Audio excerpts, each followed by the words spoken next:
आज सेहत का ये एपिसोड थोड़ा अलग होने वाला है। सबसे पहले मैं आपको एक 3 साल की बच्ची की कहानी सुनाना चाहती हूँ। ये बच्ची लखनऊ में रहती है और ये असली कहानी है। ये बच्ची 3 साल की है और ये बोल नहीं पाती। अब हर माँ बाप की तरह इसके माँ बाप भी चाहते हैं कि बच्ची का जल्दी से जल्दी स्कूल में एडमिशन हो जाए, वो बाकी बच्चों की तरह बोलने लगे, पर ऐसा हो नहीं पा रहा। इसलिए वो उस बच्ची को एक स्पीच थेरेपिस्ट के पास लेके जाते हैं इस उम्मीद में कि बच्ची का इलाज हो जाएगा। थेरेपी दी जाती है बच्ची को। अब बच्ची बहुत चंचल है, बच्चे होते ही उस उम्र में काफ़ी चंचल है, तो बच्ची को रस्सी से बांध दिया जाता है ताकि वो बात सुने। यही नहीं, कुछ समय बाद ये देखा जाता है कि बच्ची के हाथ पर सिगरेट से जले हुए निशान हैं, यानी उसके शरीर पे, उसके हाथों के ऊपर दाग हैं जो सिगरेट से जलाए गए हैं। दरअसल ये सारी कोशिश उस बच्ची को बुलवाने के लिए की जा रही थी, पर असल में बच्ची ऑटिस्टिक थी और ये बात उसके माता पिता को भी नहीं पता थी। और ये अकेला ऐसा केस नहीं है, बहुत बार ऐसा होता है कि उस उम्र में माँ बाप चाहते हैं कि बच्चे बोलने लगें, पढ़ने लगें, शैतानी कम करें, पर असल में दिक्कत कुछ और होती है। और असली प्रॉब्लम क्या है ये पेरेंट्स को उस वक्त खुद पता नहीं होती। सही डॉक्टर के पास ले जाने के बजाय, सही इलाज के बजाय उन बच्चों को ऐसी थेरेपीज दी जाती हैं जो उनकी मेंटल हेल्थ के साथ खिलवाड़ करती हैं। कई बार पेरेंट्स बच्चे को मारते हैं, पीटते हैं और इसका और ज़्यादा बुरा असर पड़ता है। ऐसे ही बच्चों की मदद करते हैं डॉक्टर राहुल भारत। डॉक्टर राहुल एक कंसल्टेंट पीडियाट्रिशियन है। पीडियाट्रिशियन को अगर आसान भाषा में समझे तो बच्चों के डॉक्टर। हालांकि नॉर्थ लंदन में रहते हैं। डॉक्टर राहुल भले ही परदेश में रहते हैं, पर वो कई सालों से हिंदुस्तानी बच्चों की मदद कर रहे हैं। डॉक्टर राहुल जुड़े हुए हैं इंडियन एकेडमी ऑफ पीडियाट्रिक्स के साथ, जो बच्चों में होने वाले न्यूरोलॉजिकल दिक्कतों के बारे में सही जानकारी फैलाते हैं। अब न्यूरोलॉजी शब्द हम बहुत बार इस्तेमाल करते हैं, पर इसका मतलब क्या है? न्यूरोलॉजिकल डिसऑर्डर्स या फिर कुछ भी, न्यूरोलॉजिकल का मतलब क्या हो गया? बहुत ही आसान भाषा में समझे तो हमारे नर्वस सिस्टम में होने वाली दिक्कतें। नर्वस सिस्टम को आप अपने शरीर का एक पावर हाउस समझ लीजिए। आपकी एक्टिविटीज जो होती हैं शरीर की, ये आपका नर्वस सिस्टम कंट्रोल करता है। जब इसमें कोई समस्या आती है तो जाहिर सी बात है आपका शरीर जो एक्टिविटीज कर रहा है उसमें भी दिक्कत आती है। अब चलते हैं डॉक्टर राहुल के पास। Hello doctor Rahul, welcome to London top. कैसे हैं आप? मैं बिल्कुल अच्छा हूँ, thank you so much. Thank you for joining us. Doctor Rahul, सबसे पहले शुरुआत हम करते हैं आपके काम से। आप काम करते क्या हैं और इन बच्चों की मदद कैसे करते हैं? देखिए, मैं बच्चों का डॉक्टर हूँ और मैंने पीडियाट्रिक न्यूरोलॉजी में ट्रेनिंग करी है और मेरी ट्रेनिंग कैम्ब्रिज यूके में है और वहाँ पे मैंने एपिलेप्सी की ट्रेनिंग और सर्टिफिकेशन किया है। एपिलेप्सी यानी मिर्गी? बच्चों में मिर्गी का जो समस्या होता है। और 2013 में मैंने ट्रेनिंग ख़त्म करी और 2014 में मैं इंडिया में मैंने सोचा कि लखनऊ मेरा शहर है तो वहाँ पे मैं कुछ करूँ। तो वहाँ पे मैंने बच्चों का एक चाइल्ड डेवलपमेंट सेंटर, जिसको कि बाल अगर डेवलपमेंट समस्या हो तो ऐसा मैंने शुरुआत करी, जो उस समय प्रदेश का पहला इस तरह का सेंटर था। तो उसमें हमने न्यूरोलॉजी और अगर बच्चों में कोई डेवलपमेंटल समस्या है तो उसके ट्रीटमेंट के लिए वहाँ पे काम करना शुरू किया। फिर 2017 में हमने ऐप डेवलपमेंट पे काम करना शुरू किया, क्योंकि हमें लगा कि अगर पेरेंट्स को पता चल जाए कि बच्चे को समस्या क्यों है तो हमें ज़्यादा अच्छा आउटकम मिलेगा। तो हमने देखा कि 8% बच्चों में, हमने करीब 600 बच्चों के साथ काम किया 2 साल में, तो उसमें सिर्फ 8% बच्चों में हमें सेटिस्फैक्ट्री रिजल्ट मिल रहा था, क्योंकि पेरेंट्स को लग रहा था कि बच्चे की समस्या क्या है वो क्लियर नहीं हो पा रही थी। तो हमने एक ऐप बनाया जिससे बच्चे में जो भी डिफ़िकल्टी थी, चाहे वो ऑटिज़म है, चाहे वो एपिलेप्सी है, चाहे वो ब्रेन में इंजरी, सर्बर पॉल्सी है, तो पेरेंट्स उसको आराम से अपने घर में देख सकते हैं। और हमारी टीम को पता चल जाता है कि उन्होंने उसको देखा है कि नहीं। तो हमने टीम को ऐसी ट्रेनिंग दी कि टीम बस ये देखती है कि उन्होंने बच्चे की डिफ़िकल्टी समझी है कि नहीं। जैसे मान लीजिए बच्चा अगर नहीं बोल रहा है तो ये बच्चे की डिफ़िकल्टी नहीं है, बच्चा क्यों नहीं बोल रहा है वो बच्चे की डिफ़िकल्टी है। तो हमने इसको बहुत सिंपल कर दिया कि अच्छा, बच्चा अगर नहीं बोल रहा है तो क्यों नहीं बोल रहा है ये समझ लेते हैं, फिर पेरेंट्स क्या करें और हम क्या करें, वो बहुत ईजी हो जाता है। फिर उससे बच्चों का जो डेवलपमेंट है वो बेटर आता है। तो इसका बेसिक प्रिंसिपल ये है कि जब एक बच्चा पैदा होता है तो उसका ब्रेन फिर भी बन रहा होता है। तो अगर हम इसको कंपेयर करें एनिमल्स से तो आप देखेंगे कि जो एनिमल्स हैं वो जल्दी से चलने लगते हैं, जल्दी से बोलने लगते हैं, बट इंसानी बच्चे जो हैं वो 1 साल में चलते हैं और 2 साल में बोलते हैं। तो उसमें क्या होता है कि अगर बच्चे में इतना समय लग रहा है तो ब्रेन में कनेक्शंस उस समय बन रही होती हैं और वो बिल्कुल पता है कि हमें कैसे वो कनेक्शन बनती है और ये ऐसा है कि अगर स्टेप 1 हुआ तभी स्टेप 2 होगा, स्टेप 2 हुआ तभी स्टेप 3 होगा। तो जिन बच्चों में वो नहीं हो पाता है तो पेरेंट्स प्रेशर होकर सीधे स्टेप 4 करने लगते हैं। जैसे बोलने से पहले सुनने की ज़रूरत है, सुनने से पहले समझने की ज़रूरत है, तभी बोलना जो है वो पूरा आता है। तो हमने बहुत सिंपल तरीके से जब पेरेंट्स को समझाना शुरू किया ऐप के माध्यम से, तो हमने देखा कि हम लोग 70% बच्चों में वो रिज़ल्ट ला पा रहे हैं जो बच्चे का बेस्ट पोटेंशियल है, जो उस सिचुएशन में बच्चे को होना चाहिए। तो यही काम हम लोग लखनऊ में और उत्तर प्रदेश में कर रहे हैं। तो अगर हम बहुत ही आसान शब्दों में इस चीज़ को रैप अप करें तो हम ऐसा कह सकते हैं कि पेरेंट्स को उस उम्र में जब बच्चा होता है पता नहीं होता, क्योंकि जानकारी की कमी है कि बच्चे में समस्या क्या है। आप उन पेरेंट्स की मदद करते हैं समझने में, उनको समझाने में मदद करते हैं कि ये डायग्नोसिस हो सकता है आपका बच्चा इसलिए ना बोल रहा हो या इसलिए ना चल रहा हो। तो आपकी ऐप की मदद से पेरेंट्स उस बच्चे का डायग्नोसिस जान सकते हैं। एम आई राइट? जी, थोड़ा सा इसको मैं और समझाता हूँ। जैसे मान लीजिए आजकल जैसे बच्चा अगर पैदा हुआ और न्यूनेटल केयर में है तो हमें पता चल जाता है कि हाँ बच्चे के ब्रेन में कोई इंजरी हो सकती है कि नहीं। तो उस केस में बच्चे का पहला साल बहुत इंपॉर्टेंट होता है। तो हमें पता है कि पहले साल में हालांकि बच्चे को ज़्यादा कुछ करते नहीं है, बट उस साल में ब्रेन बहुत बनता है। तो पहले साल में ब्रेन जो है वो 10 सेंटीमीटर बढ़ता है। और उस समय बच्चे के साथ अगर पता है कि ब्रेन इंजरी हो गई है तो वो एक्टिविटीज़ करनी चाहिए ताकि ब्रेन का प्रमोशन हो। तो अक्सर क्या होता है कि अगर ऐसा कुछ हुआ है तो हम वेट करने लगते हैं कि 1 साल बच्चा अगर नहीं बैठा नहीं चला तब कुछ करते हैं, तो वैल्यूबल 1 साल निकल जाता है। इसी तरीके से अगर बच्चे में ऑटिज्म जैसी समस्या है तो ऑटिज्म में तो अक्सर 80% बच्चों में कोई ब्रेन का डैमेज भी नहीं होता। तो अगर ऐसा है तो अगर ये समझ जाएं कि ऑटिज्म है तो हमें पता रहना चाहिए कि क्या क्या नहीं करना है। तो इन सारी चीज़ों में बहुत इंपॉर्टेंट है क्या क्या नहीं करना है और क्या क्या करना है ताकि बच्चे का बेस्ट आउटकम आए। ओके सर, अभी जैसे मैंने इस 3 साल की बच्ची का केस सुनाया या आप ही ने मुझे सुनाया था, ऐसे और भी कुछ केसेस हैं जो आप हमारे साथ शेयर कर सकते हैं ताकि जो पेरेंट्स हैं स्पेशली उनको पता चले कि वो कहाँ गलत जा रहे हैं। हाँ देखिए, मैं तो बहुत सारे बच्चों को देखता हूँ। तो जब मैं देखता हूँ कि किसी बच्चे में ऑटिज्म होता है तो बच्चे जब मेरे रूम में आते हैं, मैं डॉक्टर हूँ, बच्चे मेरे रूम में आते हैं तो बच्चे बिल्कुल इग्नोर कर देते हैं कि डॉक्टर बैठे हुए हैं और वो कुछ ऐसी चीज़ को पकड़ने की कोशिश करते हैं जो उनको पसंद आ रही है। फिर मैं देखता हूँ कि पेरेंट्स बहुत ज़ोर से बच्चे का हाथ पकड़ लेते हैं और कभी कभी बच्चे को बिल्कुल ज़ोर से पकड़ के बैठ जाते हैं जो बच्चे को दर्द होता होगा। फिर जैसे ही वो बच्चे को छोड़ते हैं बच्चा रेस्टलेस होकर इधर उधर जाता है और फिर बच्चे को पकड़ लेते हैं। और अगर मैं आधे घंटे पेरेंट्स को देखता हूँ तो आधे घंटे तक यही चलता रहता है कि वो बच्चे को पकड़ते रहते हैं और उसके बाद ये उस बच्चे के लिए उस माहौल में सही नहीं होता है। और फिर मैं देखता हूँ कि पेरेंट्स जो हैं वो इस बात से बहुत एम्बेरस्ड रहते हैं कि हमारा बच्चा ऐसा नहीं कर रहा, या दुखी रहते हैं कि शायद वो नहीं बोले तो उसका फ्यूचर क्या होगा, या अगर उन्होंने ऑटिज्म शब्द सुन भी लिया तो उन्हें लगता है कि बहुत बड़ी कोई डिसेबिलिटी हो गई है। बट सर ये भी है कि पेरेंट्स बहुत कंपेयर भी करते हैं अपने बच्चे को दूसरों के बच्चों के साथ कि इस उम्र में उसका बच्चा तो बोल रहा था, हमारा बच्चा नहीं बोल रहा है, या उसका बच्चा चलने लगा था, हमारा बच्चा नहीं चल रहा है। ये भी बहुत होता है। बहुत। और इसमें क्या हो रहा है कि बहुत सारे लोग इसका फ़ायदा उठा रहे हैं क्योंकि पेरेंट्स को लग रहा है कि अगर बच्चा नहीं कर रहा है तो कुछ ऐसा खास चीज़ हो जाए कि बच्चा करने लगे। तो बहुत लोगों ने ये प्रॉमिस किया है कि हाँ हम 6 महीने में बच्चे को बोलना सिखा देंगे या चलना सिखा देंगे, बट बिना उस कारण को समझे और बिना उसके राइट चीज़ करे बाद में समस्या रह जाती है। तो हमने बहुत सारे बच्चों के पेरेंट्स के इंटरव्यू लिए। अभी हम बनारस वाराणसी भी गए थे तो वहाँ हमने 27 साल के एक पेरेंट्स को देखा जिनके बच्चे में ऑटिज्म था।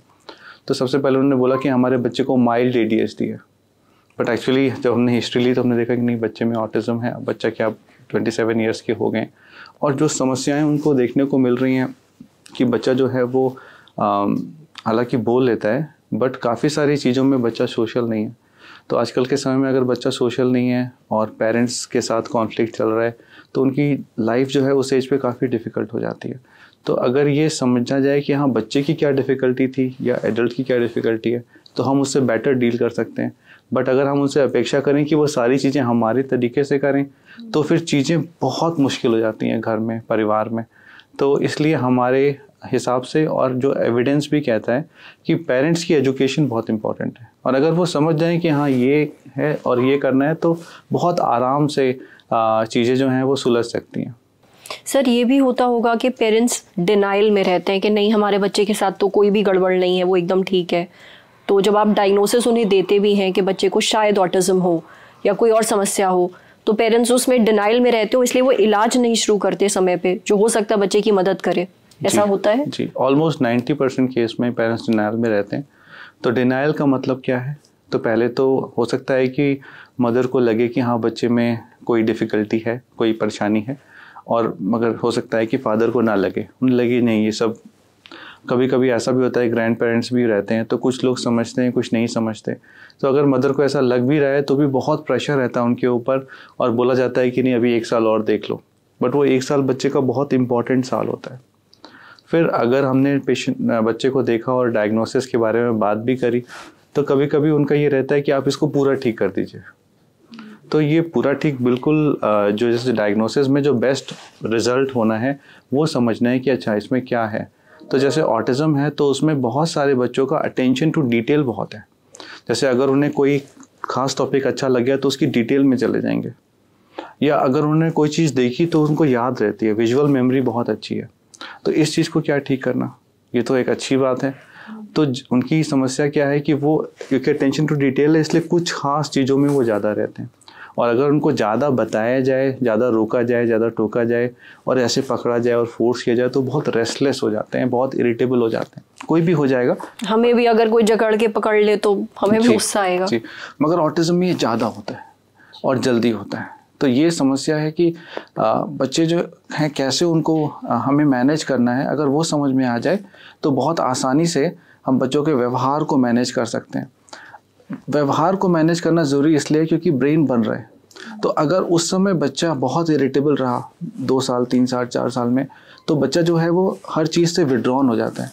तो मैं जो बच्चे देखता हूँ यहाँ पे लखनऊ में और यूपी में, तो मैं देखता हूँ कि बच्चे बहुत सारी थेरेपीज़ करा के आते हैं, वो बोल रहे हैं मगर खुद से ही खुद कुछ बोले जा रहे हैं, बिल्कुल एनवायरनमेंट से कोई उनका कनेक्शन नहीं होता है। तो उससे क्या होता है, जैसे मैंने एग्जांपल दिया कि बच्चा मेरे रूम में आया, उसने मुझे देखा नहीं, तो उसकी अंडरस्टैंडिंग नहीं बनी कि मैं डॉक्टर के रूम में आया हूँ, डॉक्टर के रूम में क्या होता है, कैसे होता है। तो वो अंडरस्टैंडिंग नहीं बनेगी तो कुछ समय बाद उसको एक सोशल एंग्जाइटी होगी कि मैं उस जगह जाके मैं कैसे मैनेज करूँगा। ऑटिज़म में मेन प्रॉब्लम जो बच्चों में यही हो रही है कि बच्चों की अंडरस्टैंडिंग नहीं बन रही है, और पेरेंट्स को ये लग रहा है कि बस बोलना आ जाए, या लग रहा है कि बैठना आ जाए, स्कूल में एडमिशन हो जाए। और स्कूल भी प्राइमरी ईयर्स में तो ले लेती है, बच्चे बोलने भी लगते हैं, इंटेलिजेंट भी बहुत है। बहुत सारे बच्चे मेरे क्लास 3 साल 4 साल के हैं, वो टेबल्स कर रहे हैं, इतने इंटेलिजेंट हैं कि 3-4 साल में उन्होंने मल्टीप्लिकेशन सीख लिया या पढ़ना भी सीख लिया।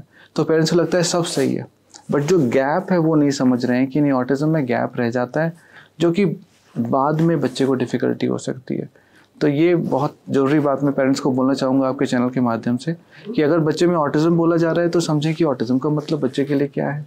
अगर सर्वर पॉलिसी या ब्रेन इंजरी बोली जा रही है तो क्या मतलब है और क्या करना है। तो डिनाइल एक बहुत बड़ी समस्या जैसे आपने बोला है पेरेंट्स में। सर, आपने स्कूल की बात करी तो मैं एक और बात जानना चाहूँगी। अक्सर पेरेंट्स बच्चे को स्कूल में एनरोल करा देते हैं क्योंकि वही बात है कि सबके बच्चे जा रहे हैं इस उम्र में स्कूल, तो अब हमारा बच्चा भी जाए। पर अब स्कूल का माहौल काफ़ी अलग होता है। बहुत बार हो सकता है टीचर्स को ही अंडरस्टैंडिंग ना हो इस बात की कि बच्चे में शायद कोई समस्या है या उसका रिएक्शन ऐसा क्यों है। तो पेरेंट्स इस बात को समझ नहीं रहे, टीचर्स इस बात को समझ नहीं रहे, टीचर्स बच्चे पे गुस्सा निकाल देते हैं। हर केस में ऐसा नहीं होता, पर कभी कभी हाँ ये पॉसिबल है कि बच्चे को डांटा जा रहा है या जो उसके पीयर्स हैं वो उसको परेशान कर रहे हैं क्योंकि उसका बिहेवियर शायद उनसे थोड़ा अलग है। तो एक स्कूल की सेटिंग में आप जब फोर्स करते हैं एक बच्चे को, कन्वेंशनल स्कूल में फोर्स करते हैं एक बच्चे को जाने के लिए, तब किस तरीके की समस्याएं आती हैं?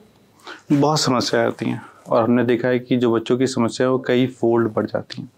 तो ये बहुत इम्पॉर्टेंट है कि स्कूल को एक, जैसे हम कहते हैं कि इंक्लूसिव स्कूल, तो उसका मतलब मैंने यूके में देखा कि वहाँ पे क्या होता है, मैं कंपेयर कर सकता हूँ कि हम लोग वहाँ पे क्या कर रहे हैं।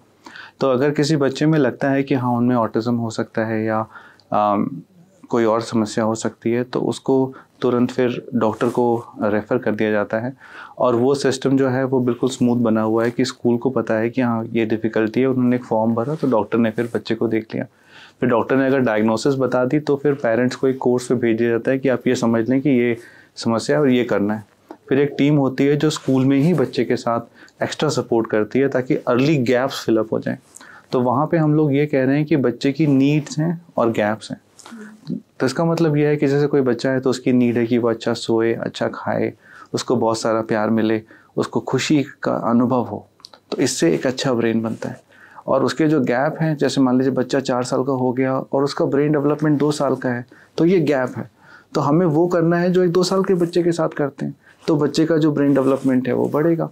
बट अगर 4 साल का है और उससे 4 साल की अपेक्षा कर रहे हैं और उससे वही करने को फोर्स कर रहे हैं, तो बच्चे का बहुत ज़्यादा तेज़ी से डिक्लाइन होता है और उसके चांसेस बहुत कम हो जाते हैं कि वो मेन स्ट्रीम में इंटीग्रेट हो सके या कुछ लाइफ में सिग्निफिकेंट कर सके।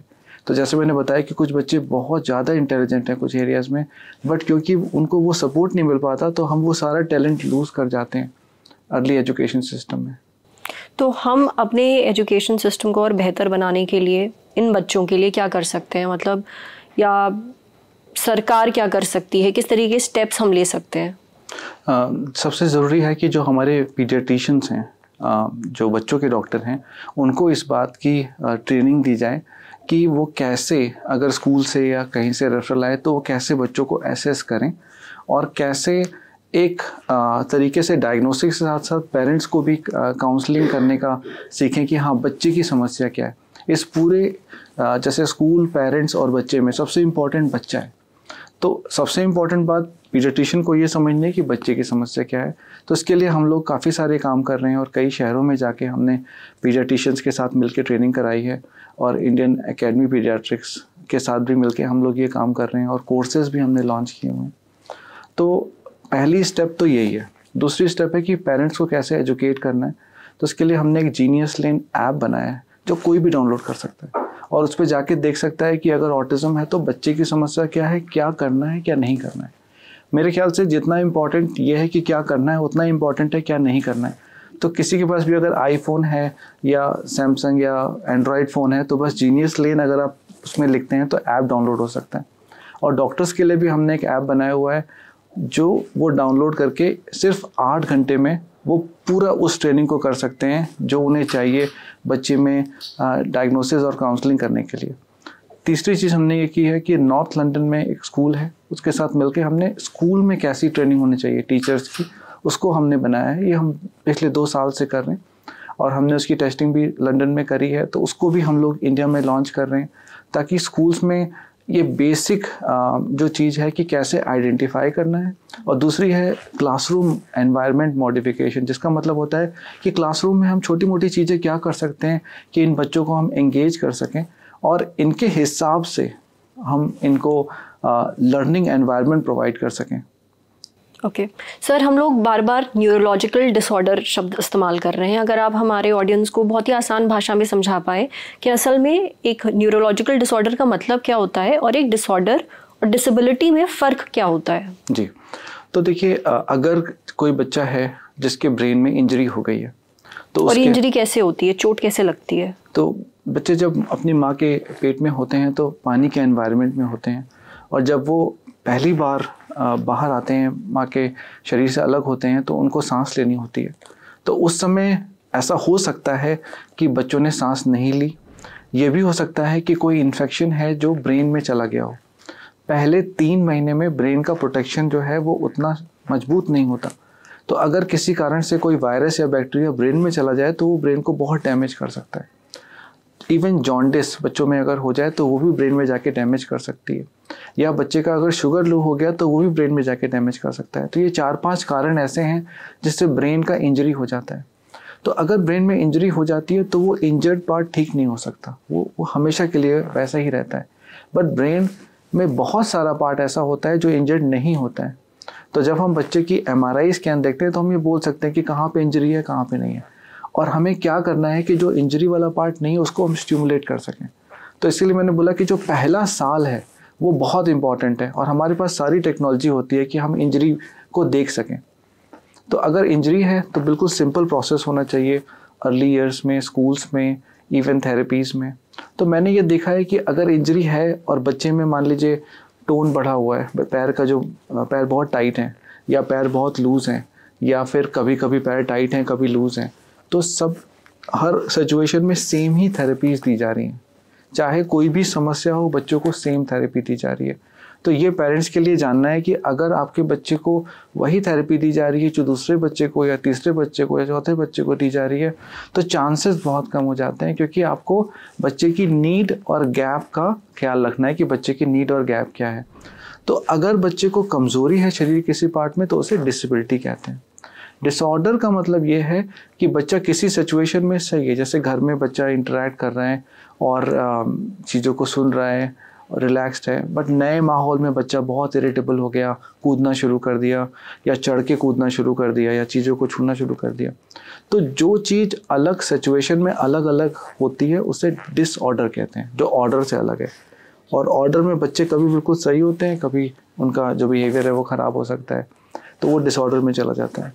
और जो चीज़ हमेशा रहती है वो डिसेबिलिटी में चला जाता है। मतलब आप कह रहे डिसेबिलिटी ठीक नहीं हो सकती, मैनेज हो सकती है, ठीक नहीं हो सकती। हाँ, अगर ब्रेन में इंजरी हो गई है तो वो ठीक नहीं हो सकती। तो जैसे मैं आपको एग्जांपल देता हूँ कि जैसे कोई बच्चा है, उसको ब्रेन में इंजरी हो गई और उसके बाद 1 साल पे उसको एक साइड में वीकनेस हो गई, शरीर के एक हिस्से में वीकनेस हो गई। तो पेरेंट्स का गोल है कि हाँ चलने लगे बच्चा, थेरेपिस्ट का गोल है कि बच्चा चलने लगे। बच्चा चलने लगता है, जब वो चलता है तो अपने पैर को टेढ़ा करके चलता है। जब वो 4 साल का होता है तब उसे लगता है कि और बच्चे तो बहुत तेज़ दौड़ रहे हैं, मैं भी तेज़ दौड़ूं। वो और तेज़ दौड़ना शुरू करता है। जब वो पैर टेढ़ा करके दौड़ता है तो उसकी पीठ धीरे धीरे करके टेढ़ी हो जाती है। तो हमारे लिए इलाज ये है कि वो ऐसा चले कि उसकी पीठ टेढ़ी ना हो। उसको इस चीज़ को स्कोलियोसिस कहते हैं। और इस तरीके से बच्चे को दर्द बहुत होता है। तो रात में बच्चा जब सोता है तो उसे कष्ट बहुत होता है। और अगर पीठ टेढ़ी होती है तो एक साइड का लंग्स भी छोटा हो जाता है, तो बच्चे को इन्फेक्शन अगर होगा तो वो भी लंबे समय तक रह सकता है। तो हम पेरेंट्स की इसमें एजुकेशन करते हैं कि देखिए ठीक है, एक साइड की वीकनेस है, बच्चा ज़्यादा तेज़ चलने की कोशिश करेगा, आप बस कोशिश करो कि बैलेंस सही रहे। तो ये छोटी छोटी चीज़ें जो हैं वो बच्चे की लाइफ को और अच्छा कर सकती हैं। और 50% बच्चे उसमें ऐसे हैं जो मेन स्ट्रीम स्कूल में भी जा सकते हैं और उनकी पढ़ाई हो सकती है, वो लाइफ में अच्छा कर सकते हैं और करते भी हैं। ओके सर, कुछ टर्म्स ऐसे हैं जो बहुत ही कॉमनली यूज़ होते हैं पर बहुत सारे लोगों को इनका मतलब नहीं पता। तो मैं ऐसे ही कुछ 3-4 टर्म्स अभी बोलूँगी, आप बहुत ही आसान भाषा में हमारे ऑडियंस को समझाइएगा कि इनका मतलब क्या है। जैसे डाउन सिंड्रोम, ऑटिज्म और सेरेब्रल पॉल्सी। तो एक एक करके बताइए ये क्या होते हैं। शुरुआत करते हैं हम डाउन सिंड्रोम से।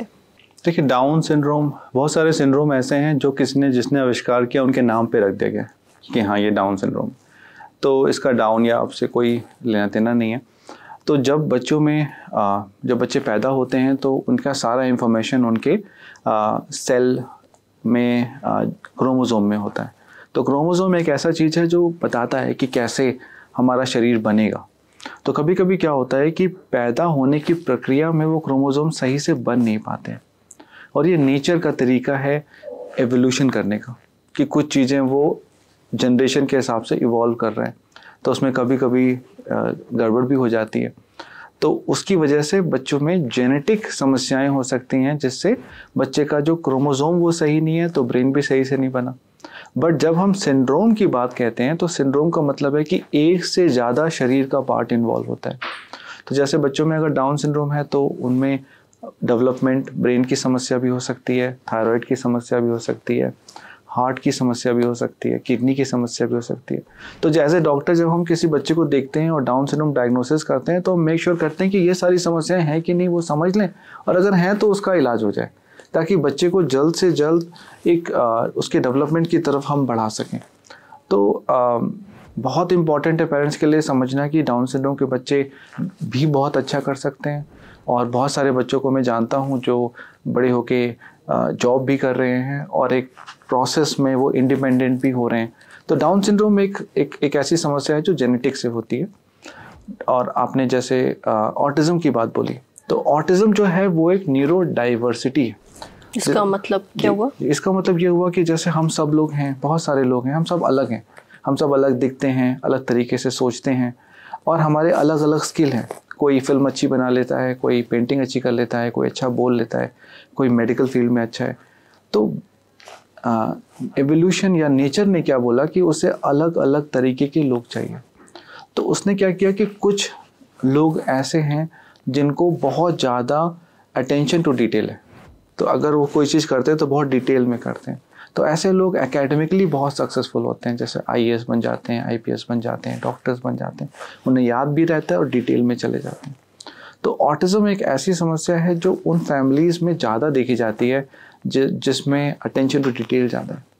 जब हमारा अटेंशन टू डिटेल होता है तब हम एंग्शियस ज़्यादा होते हैं। सर, अटेंशन टू डिटेल को आप थोड़ा एग्जाम्पल देके समझा सकते हैं? जी, तो जैसे मान लीजिए आपने आप चाय पी रहे हैं मान लीजिए, तो अगर किसी को चाय थोड़ी सी अगर सही नहीं है तो भी वो पी लेंगे, बट अगर उनका डिटेल है तो वो समझ जाएंगे कि हाँ दूध इतना नहीं पड़ा है या इसमें से स्मेल ऐसी आ रही है, तो उसको अवॉइड कर देंगे।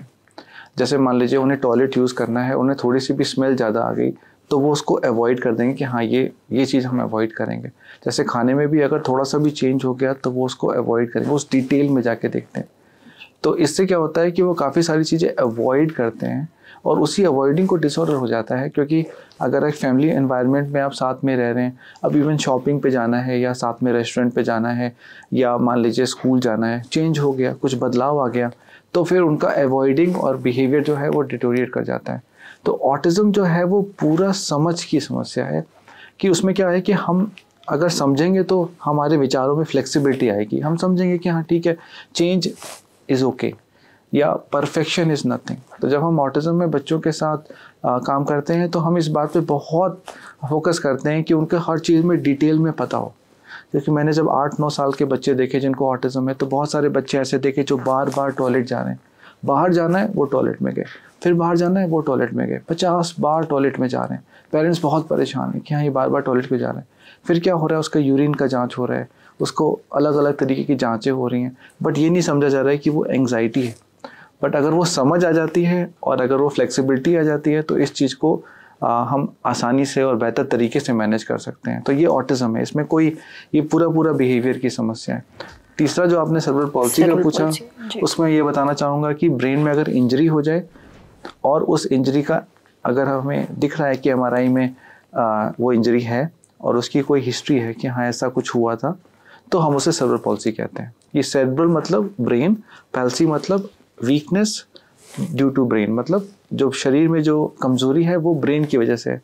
क्योंकि शरीर में कमज़ोरी मसल की वजह से भी हो सकती है और भी चीज़ें हो सकती हैं, बट अगर कमज़ोरी ब्रेन की वजह से है तो उसे सेरेब्रल पॉल्सी कहते हैं। अच्छा डॉक्टर राहुल, हमने बात करी डाउन सिंड्रोम की, ऑटिज्म की, सेरेब्रल पॉल्सी की। किस उम्र तक लक्षण दिखना शुरू हो जाते हैं बच्चों में? देखिए, अगर बच्चे में सेरेब्रल पॉल्सी है तो बहुत ज़्यादा चांस है कि बर्थ पे ही पता रहता है कि बच्चा रोया नहीं है। और अक्सर अच्छा, इसमें बच्चा रोता नहीं है जब पैदा होता है या रोया नहीं है या बच्चे को इन्फेक्शन हुआ है, तो उस केस में बच्चा लंबे समय तक इंटेंसिव केयर में रहेगा और ऑलमोस्ट डॉक्टर ये कह सकते हैं कि हाँ बच्चे को ब्रेन इंजरी हो गई है और उसको वो MRI करके चेक भी कर सकते हैं। तो अगर सेरेब्रल पॉल्सी है तो मुझे लगता है कि अर्ली इंटरवेंशन बहुत जल्दी शुरू होना चाहिए। और अगर कोई दर्शक इसको देख रहे हैं तो प्लीज़ आप वेट नहीं करें 10 महीने 1 साल का, क्योंकि बच्चे का बहुत वैल्यूबल पहला साल निकल जाएगा। दूसरा, अगर बच्चे में ऑटिज़म है तो ऑटिज़म में क्या होता है कि पहले साल में कुछ पता नहीं चलता, बिल्कुल लगता है कि हाँ सब सही है। फिर जब बच्चे पहले साल में क्या होता है कि बच्चे अपने पेरेंट्स से कनेक्ट होते हैं, देखते हैं, मुस्कुराते हैं, खेलते हैं। फिर जब लगता है कि दूसरे साल तक आते आते बच्चे सुन नहीं रहे हैं, तो होता क्या है कि ये लगता है कि बच्चों से बोल रहे हैं, कभी वो सुन रहे हैं कभी नहीं सुन रहे हैं। नाम बुलाया तो कभी रिस्पॉन्ड किया कभी नहीं किया, बट फेवरेट म्यूज़िक अगर चला दिया या यूट्यूब चला दिया तो तुरंत आ जाते हैं। तो इसको कहते हैं सेलेक्टिव लिसनिंग, मतलब बच्चे अगर इंटरेस्टेड हैं तो सुनेंगे, नहीं तो इग्नोर कर देंगे।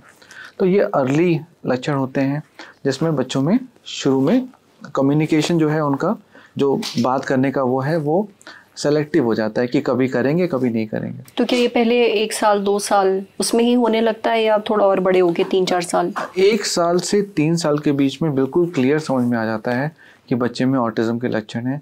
अगर 3 साल के बाद जो हम बच्चे देखते हैं कि अगर 3 साल के बाद भी अगर समझ नहीं आया या बच्चे के साथ ऑटिज़म में बस एक चीज़ खास याद रखनी कि बच्चा नहीं कर रहा है, ऐसा नहीं कि नहीं कर सकता, वो नहीं कर रहा है। तो जब ज़बरदस्ती होती है उसके साथ तब बच्चा एनवायरनमेंट से अलग हो जाता है, डिसोसिएट हो जाता है। तो वो ज़बरदस्ती की थेरेपीज़, या बच्चे को मैंने देख रहा हूँ कि बहुत सारे बच्चों को कैमल मिल्क दिया जा रहा है, या बहुत सारे बच्चों को अंडे बंद हो गए, दूध बंद हो गया, चीनी बंद हो गया, आटे बंद हो गए। क्यों डेयरी क्यों बंद करी जा रही है? ये इसका कोई एविडेंस नहीं है, बट ऐसा बोला जा रहा है कि ऐसा करने से बच्चे जो हैं वो रिस्पॉन्ड करना शुरू कर देंगे। लॉन्ग टर्म में इसका कोई एविडेंस नहीं है। तो अगर जैसे मान लीजिए बच्चे का ग्रोथ अगर आप एक लाइन में लें और आपको पता है कि ग्रोथ जो है थोड़ी डेविएट हो गई, बच्चा समझ नहीं रहा, सेलेक्टिव है, तो जो प्रॉब्लम्स आएंगी वो हमें कम करनी है। बट अगर डेयरी बंद करने से प्रॉब्लम कम हो जाए तो सही है, बट अगर आप कर भी रहे हो तो बच्चे का न्यूट्रिशन कॉम्प्रोमाइज़ हो रहा है। तो बहुत सारी चीज़ें ऐसी हो रही हैं जो बच्चे के साथ नहीं होनी चाहिए, और वही हम पेरेंट्स को बताते हैं कि देखिए ज़बरदस्ती नहीं करें, एक्सपेरिमेंट मत करें अपने बच्चे के साथ, और प्रॉपर प्रोफेशनल से एडवाइस लें, और नहीं तो जीनियस लेन ऐप पे बताया गया है कि क्या करना है क्या नहीं करना है, तो वो बहुत ईजिली वो समझ सकते हैं, हिंदी में बहुत क्लियरली बताया गया है। और सर डाउन सिंड्रोम के सिम्टम्स कब तक दिखने शुरू हो जाते हैं? जी, डाउन सिंड्रोम तो बिल्कुल बर्थ पे समझ में आ जाता है, पैदा होते ही। जी, अगर बच्चे को डाउन सिंड्रोम है तो अभी हम लोग पैदा होने से पहले भी हम लोग स्क्रीनिंग करते हैं और ये देखते हैं कि बच्चे में डाउन सिंड्रोम के चांसेस हैं कि नहीं। और अगर बच्चे में डाउन सिंड्रोम है तो जब बच्चा पैदा होता है तो बच्चे के फेस देख के भी समझ में आ जाता है, प्लस बच्चा थोड़ा सा हाथ पैर उसके ढीले रहते हैं और उसके हाथ और पैर देख के भी समझ में आ जाता है कि बच्चे को डाउन सिंड्रोम है। और बहुत ही सिंपल सी जांच से 1 हफ्ते के अंदर कंफर्म हो जाता है कि बच्चे को डाउन सिंड्रोम है। किसी बच्चे को डाउन सिंड्रोम है तो उसकी आँख, उसका थायराइड और उसका हार्ट बहुत इम्पॉर्टेंट होता है। और अगर बच्चे में डाउन सिंड्रोम है तो उसमें सीजर या मिर्गी की समस्या भी बहुत मुश्किल हो जाती है ट्रीट करना। तो इसीलिए डॉक्टर के पास आना और उसका सही इलाज होना बहुत ज़रूरी है। डॉक्टर राहुल, आजकल तो ये भी बहुत पॉसिबल है कि आप जब बच्चा गर्भ में होता है माँ के, तो कई सारे ऐसे टेस्ट होते हैं जिनसे पता चल जाता है कि क्या बच्चे में आगे जाकर के किसी भी तरीके का डिसऑर्डर या अबनॉर्मलिटी होगी। ऐसे कुछ टेस्ट के बारे में आप बता सकते हो, और इन टेस्ट से किन किन डिसऑर्डर्स के बारे में पता चल सकता है? देखिए, अगर किसी बच्चे में फैमिली हिस्ट्री है, मतलब फैमिली में कोई समस्या है और वो समस्या जेनेटिकली पास होती है, तभी जब बच्चा घर में है तो उसको करने का कोई यूज़ होता है। नहीं तो अगर फैमिली हिस्ट्री नहीं है और हमें पता नहीं कि इस जीन को चेक करना है, तो इतने मिलियंस ऑफ जीन्स हैं कि आप करके या तो रिएश्योर हो जाएंगे कि कोई प्रॉब्लम नहीं है, और या तो फिर कुछ फॉल्स नेगेटिव आ जाएगा, फिर परेशान रहेंगे। तो इसलिए बहुत ज़रूरी है कि प्रॉपर डॉक्टर से एडवाइस लें कि भाई हम करें ना करें। बिकॉज मैंने देखा है बहुत सारे पेरेंट्स, बच्चों में ऑटिज़म है और वो 50,000 1 लाख के जेनेटिक टेस्ट करा लेते हैं कि हाँ ये करा लें, तो मगर वो कोई कंफर्मेशन नहीं होता। तो ये बहुत ही मतलब बारीकी की बात है जो हम लोग सालों में सीखते हैं कि किस में टेस्ट कराना है, किस में नहीं कराना है और कौन सा जांच करानी है। तो उसमें बस सिंपल डॉक्टर से एडवाइस लेना ही बेस्ट रहता है। ओके सर, अभी हमने ये बात करी थी कि किस उम्र तक इन बच्चों में लक्षण दिखना शुरू हो जाते हैं। अब बात करते हैं लक्षणों की, कि पेरेंट्स को किन सिम्टम्स पर थोड़ा ध्यान देना चाहिए। देखिए, हर बच्चा जो है वो 3 महीने के करीब अपनी गर्दन को रोकने लगता है और 4 से 6 महीने पे वो पलटने लगता है और 8 महीने के करीब वो बच्चा जो है वो बैठने लगता है और 1 साल 1.5 साल पे बच्चा जो है अच्छे से चलने लगता है। तो और सुनना और बोलना, रिस्पॉन्ड करना, इसकी उम्र, तो इसको फिजिकल डेवलपमेंट कहते हैं। तो अगर बच्चे की फिजिकल डेवलपमेंट इस ऑर्डर में नहीं हुई है तब परेशानी की बात है। 3 महीने के करीब जब बच्चा 3 महीने का होता है तो आसपास के साउंड को देखने लगता है, माँ को देख के मुस्कुराने लगता है। बहुत ही इंपॉर्टेंट स्टेज है ये। इसका मतलब है कि बच्चे की आंखें सही हैं, बच्चा जो है देख रहा है, मुस्कुरा रहा है, और इसको हम सोशल इंटरेक्शन कहते हैं, मतलब सामाजिक इंटरेक्शन बच्चे का 3 महीने पे शुरू हो जाता है। जब बच्चा पहली बार ऐसा करता है तो उसको जो अटैचमेंट आता है वो बहुत इंपॉर्टेंट है, क्योंकि इससे फीलिंग्स की डेवलपमेंट होती है। तो एक तरफ हमारी फीलिंग्स की डेवलपमेंट है और एक तरफ हमारा दूसरे इंसानों से कैसे हमें कम्युनिकेट करना है उसकी, तो इसको 3 महीने पे ही शुरू हो जाता है। तो अगर वो सही से शुरू हुआ है तो बच्चा जब 4-6 महीने का होता है तो बहुत सारी आवाज़ें निकालता है, गाना गाता है, इसको हम कूइंग कहते हैं। तो उससे बहुत सारे लोग उसको प्यार करने आ जाते हैं, गोद में ले लेते हैं, तो उसको दूसरों से भी अटैचमेंट शुरू हो जाता है। फिर जब बच्चा 9 महीने करीब आता है तो वो चीज़ों से खेलता है और दूसरों के साथ भी चीज़ों को इंटरैक्ट करने लगता है, जिसको हम जॉइंट प्ले कहते हैं। तो ये पहला साल बहुत ही इंपॉर्टेंट होता है बच्चे की लैंग्वेज कम्युनिकेशन के लिए, फीलिंग्स के लिए और बच्चे की फ़िज़िकल डेवलपमेंट के लिए। तो अगर इसमें से कोई भी चीज़ आपको नहीं बच्चे में लग रहा है कि नहीं हो रही है तो आप अपने पीडियाट्रिशियन को दिखाएं। हर पीडियाट्रिशियन के पास इसका स्केल अवेलेबल होता है और वो इसमें चेक कर सकते हैं कि बच्चे में कोई डेवलपमेंट की समस्या है कि नहीं। जब बच्चा 1 साल का हो जाता है तो 1 साल से 3 साल तक में बच्चे जो है सुनने लगते हैं, थोड़ा सा बोलने लगते हैं। बट सोचिए, बोलना 1 साल पे आ रहा है और उसके पहले सिर्फ सोशल इंटरेक्शन और सुनना हो रहा है। तो जिन बच्चों में सुनने की ही कमी है उनमें बोलने पे काम नहीं करना है, क्योंकि उससे क्या होता है कि बच्चे जो हैं वो बहुत ज़्यादा उससे डिस्ट्रेस हो जाते हैं। और वही चीज़ हम एजुकेशन में देखते हैं कि बच्चा जो है अगर उसके लेवल के ऊपर का, उसको अगर एजुकेशनल डिफ़िकल्टी है, जैसे डिसलेक्सिया हो गया, तो उसमें भी होता है कि गैप्स रह गए हैं। बच्चा क्लास पे क्लास अगर चलता जा रहा है तो उसमें बहुत ज़्यादा हमने देखा है कि लो सेल्फ एस्टीम आ जाता है। बच्चे कहना शुरू कर देते हैं कि हम अच्छे नहीं हैं, हम उतने अच्छे नहीं हैं, या हम स्कूल नहीं जाएंगे, या हमें स्कूल अच्छा नहीं लगता। बच्चा पढ़ नहीं पा रहा वो समस्या नहीं है, समस्या ये कि बच्चा पढ़ना नहीं चाह रहा। ज़्यादा बड़ी समस्या ये कि उसने अपने ऊपर गिव अप करना शुरू कर दिया है, बिकॉज उससे उसका जो सेल्फ इमेज बनेगा कि मैं कैसा हूँ वो बड़ा होकर बहुत अच्छा नहीं बनेगा। और उसमें हम लोग का ये रोल रहता है कि हम उसके सेल्फ एस्टीम को बेटर करें, और जहाँ पे कमी है वहाँ पे हेल्प कर दें। अगर सेल्फ एस्टीम बेटर हो गया तो वो लाइफ में अच्छा करेगा। कॉन्फिडेंस खुद पे होना, और स्पेशली माँ बाप को कॉन्फिडेंस बच्चे पे होना बहुत ज़रूरी है। बहुत ज़रूरी है, क्योंकि माँ बाप जब तारीफ़ करते हैं, जब उस चीज़ को अप्रिशिएट करते हैं कि हाँ बच्चा कर रहे हो, तो बच्चे बिल्कुल खिल जाते हैं।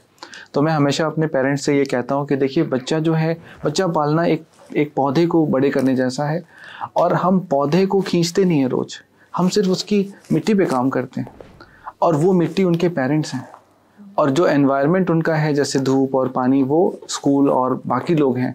तो यही मेरा इस प्रोग्राम के माध्यम से कहना है कि अगर कोई बच्चा नहीं कर पा रहा है तो समझें कि क्यों नहीं कर पा रहा है, और उसके लिए बेस्ट जो चीज़ें करनी है वो करें। बहुत सारी चीज़ों की दवाइयाँ नहीं हैं। तो अभी एक चीज़ आई है कि हाँ बच्चा नहीं कर रहा तो ब्रेन टॉनिक दे दीजिए, और पेरेंट्स हज़ारों रुपए उस पर खर्चा कर रहे हैं, मगर ब्रेन ऑलरेडी बन चुका है, और कनेक्शन जो ब्रेन में बनने हैं वो टॉनिक से नहीं बनेंगे। वो थोड़ा सा हेल्प हो सकती है, बट कनेक्शन एंड माहौल से बनते हैं। जैसे आपके पास कोई आया सीखने के लिए, तो जैसे पहले दिन आया तो कितनी एंग्जाइटी रहती है, फिर धीरे धीरे करके कंफर्टेबल हो जाते हैं, उसके बाद फिर उसके कनेक्शंस वो जब वो पाथवे ब्रेन में बन जाता है तो बहुत आसानी से हो जाता है। एक और एग्जांपल लूँगा, जैसे गाड़ी चला रहे हैं, पहली बार गाड़ी चलाएंगे तो बिल्कुल समझ नहीं आता, फिर जैसे जैसे आप गाड़ी चलाना सीखते हैं तो हो क्या रहा है, ब्रेन में एक पाथवे बन रही है, तो गाड़ी चलाना ऑटोमेटिक हो जाता है। तो एजुकेशन सिस्टम का मतलब है ब्रेन में पॉजिटिव पाथवे बनाना और बच्चे की कॉन्फिडेंस को बढ़ाना कि मैं कुछ भी कर सकता हूँ। जिस दिन हम ऐसा एजुकेशन सिस्टम बना लेंगे कि बच्चों में हम वो माहौल दे सकें, उस दिन हम देखेंगे कि जो मेंटल हेल्थ डिफ़िकल्टीज़ हो रही है हमारी यूथ में और जो समाज में, वो काफ़ी कम हो जाएगी। सर, आपने अभी टॉनिक का जिक्र किया, इसी से मिलता जुलता मेरा अगला सवाल है इलाज। जब एक बार पेरेंट्स ने नोटिस कर लिया कि कुछ लक्षण हैं जो बच्चे में दिख रहे हैं, उसके बाद क्या होता है, उसके बाद उसका अगला स्टेप क्या होना चाहिए? क्योंकि अक्सर ये होता है, बच्चे डॉक्टर्स के पास लेके जाए जाते हैं पेरेंट्स द्वारा, और वहाँ पे उन्हें वो दवाइयाँ दी जाती हैं जिनकी असल में उनको ज़रूरत नहीं है। तो एक तरीके से आपका ड्रग ओवरडोज हो गया कि बच्चों को दवाइयाँ ठूसी जा रही हैं, पर उन्हें दवाइयों की ज़रूरत नहीं है, उन्हें किसी और तरह के इलाज की ज़रूरत है। जी, ये बहुत अच्छा सवाल है आपका कि बच्चों को वो मिल रहा है जो उनकी ज़रूरत नहीं है, चाहे वो फोर्स वाली थेरेपीज़ हों, चाहे वो फोर्स वाली दवाइयाँ हों, और जो उनको चाहिए वो एक अच्छी प्यार भरी पेरेंटिंग और एक्सेप्टेंस की उनकी क्या नीड्स हैं और उसके हिसाब से काम करना। तो अनफॉर्चुनेटली ये समस्या बहुत बड़ी है। इसके लिए हमने एक फ्री ऐप बनाया हुआ है। तो किसी भी पेरेंट्स को अगर ये जानना हो कि मेरे बच्चे को अगर ऑटिज़म है तो मैं क्या करूं और क्या नहीं करूं, तो वो जीनियस लेन ऐप को डाउनलोड करके उसमें एक फ्री सेक्शन है जिसमें जाके उसको देख सकता है।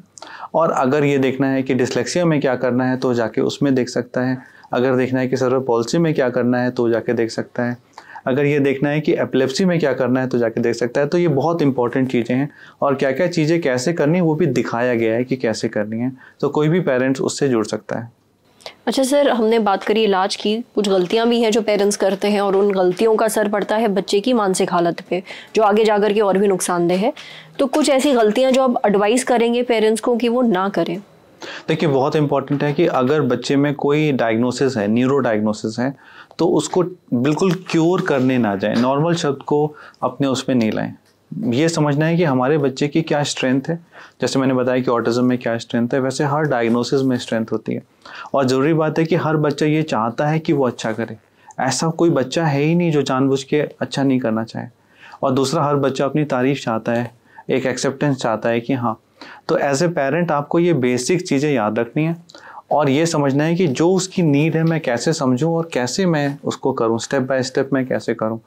तो मैंने देखा कि जो पेरेंट्स को समझते हैं वो एक्चुअली बच्चे बड़े नहीं होते, पेरेंट्स बड़े हो जाते हैं, पेरेंट्स ही ग्रो करते हैं।